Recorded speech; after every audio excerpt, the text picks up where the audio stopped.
இந்த லிஸ்ட்ல நம்ம செகண்டா பார்க்க போறது மந்தூரா மவுண்டன்ஸ். இந்த மந்தூரா அப்படின்னு பேர் கேட்டோன்னே இதுக்கு ரெண்டு விஷயங்கள் சொல்லலாம். மதுரை அப்படிங்கிற தமிழக பகுதியில இருந்து அதே பேர் வச்சு நிறைய பகுதிகள் இருக்கு.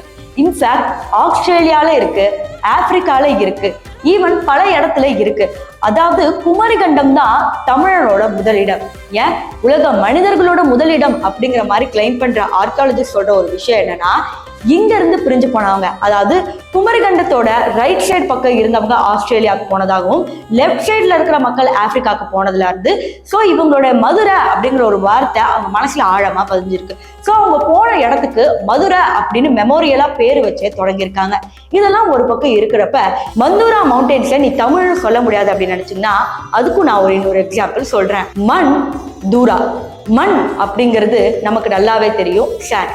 தூரா அப்படிங்கிறது இந்த மண்கள்ல படிஞ்சு போன இடம் அப்படின்னு சொல்லுவாங்களே, அதுதான் மந்தூரா அப்படிங்கிற ஒரு பேரு. இப்போ இந்த பேர்ல தான் அந்த ஊரே இருக்கு.